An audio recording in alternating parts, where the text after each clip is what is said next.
This is John Mike Keane, and we're going to go into The View, and as they try to insult Pete Hegseth, one of Trump's appointments, and there's good news that will shake up The View. We're going to speculate one of them is going to get fired and replaced with a pro-Trump host. I'll let you guys lock in your votes on who you think it is before I give you my opinion at the end. Here's Whoopi. Right now, people are trying to make sense out of the latest moves by you know who. That would be your president, Whoopi Goldberg. He made up a Department of Government Efficiency. That doesn't exist, but he's made it up. Just like the Department of Education under Carter. It didn't exist, and then Jimmy Carter made it up. So there's nothing wrong with making up an agency. And he's picked the world's richest man, Elon Musk, and another billionaire, Vivek Ramaswamy, to run it. But before anyone could process that, he also picked, you ready?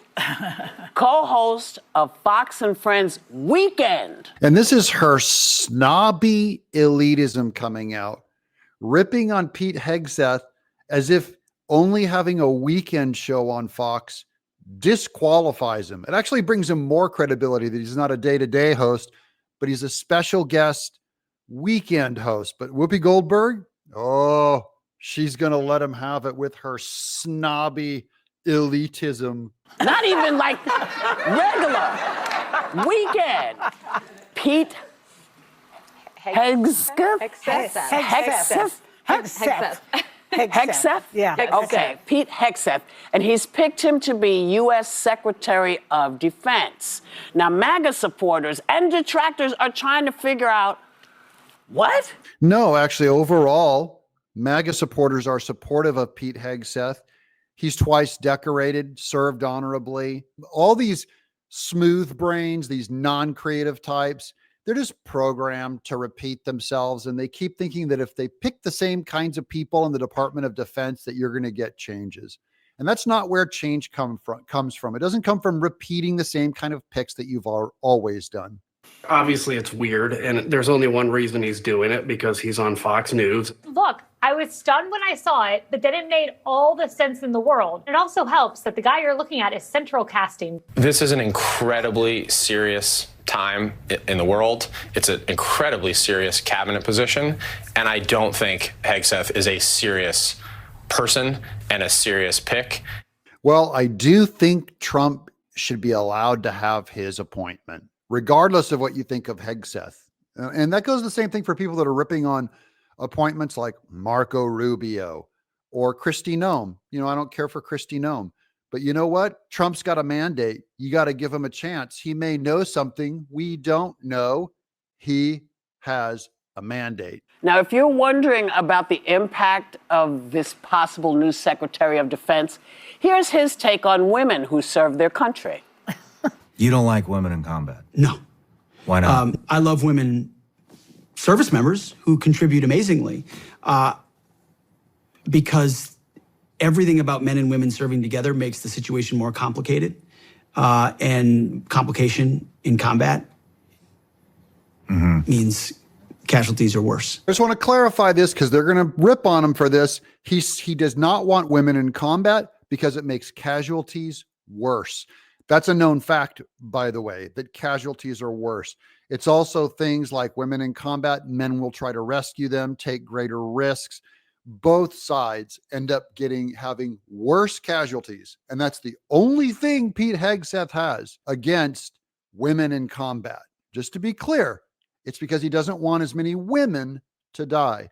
And women who want to protect women in combat, like Whoopi Goldberg and Sunny Hostin, they're trying to defend more death of more women in the name of women.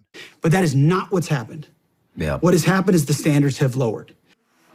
So that's not true. So is this the guy who's qualified to make decisions about the most powerful military in the world, who clearly does not know anything about the military? You know what? Whoopi is 100% wrong on this. They clearly lowered the standards to allow women to fight side by side with men. Across the board, they can't carry as much equipment. They're not as strong. They didn't have to be as physically fit. So to have the women in those positions, they had to lower their physical standards. So he does know what he's talking about. That's not even a judgment. That's a statement of fact. Now, you may not like that fact, but it's no different than the women that are the trans people that are trying to participate in women's sports. There's a reason why you've never seen a woman transitioning into a man going to compete in men's sports because they're physically incapable.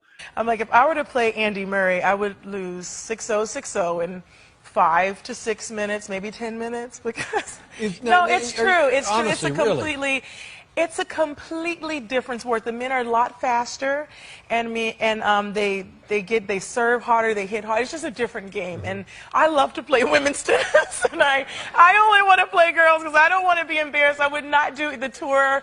There's a reason why men who transition into women can go mop the floor in women's sports and take all the gold medals. I'm with you when it comes to tennis. I only want to play girls. Because the standards are different. Here's Sonny. I think that says a lot about who he is. I think what he said about women says a lot about who he is. He also said, first of all, you've got to fire the chairman of the Joint Chief of Staff, which happens to be General Charles Brown, Jr., a black man. And so I think we're seeing misogyny play out. I think we're seeing racism play out. Now, how did I know Sonny Hostin was going to play the race card again? He said he made a general statement. You'd have to get rid of these guys at the Pentagon. And that guy happened to be black. And Sonny Hostin only sees skin color, as if the guy's the greatest general in the world. And Pete Hegseth is only after him because he's black.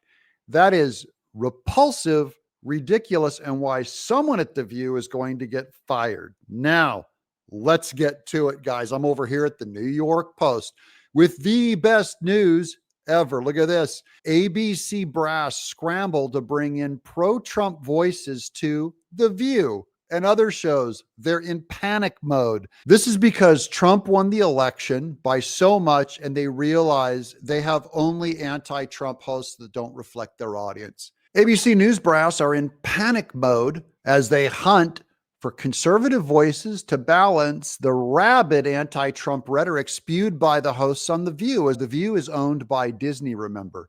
The Disney-owned network, which came under fire over how ABC News moderators grilled Trump during the presidential debate against Vice President Kamala Harris, has been holding high-level meetings since last week's rout by the former president.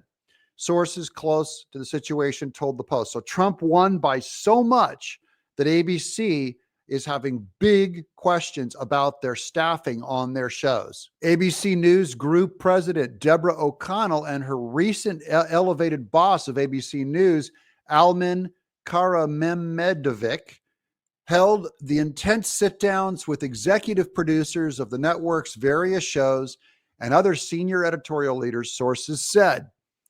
First on the agenda, according to the insider, is finding a pro-Trump panelist for its top-rated daytime talk show, co-hosted by ultra-liberals Whoopi Goldberg, Joy Behar, Sonny Hostin, Sarah Hines, as well as Republican Trump bashers Ana Navarro and Elisa Farron Griffin. So see, they can't keep calling them Republicans because no one wants to see them. The View is facing pressure from higher up, source said. View can expect some major changes, including bringing in new panelists that can bring in pro-Trump perspective. Fat chance. The source did not signal whether one of the current panelists would be bounced or if the already crowded desk would add a seventh seat.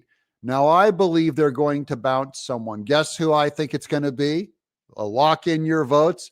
I believe it's going to be none other than Ana Navarro is the one who's got to go. But it will not work. The chemistry won't work because they always treat anyone pro-Trump would be treated like just a complete mutant. I'm John Mike Kane.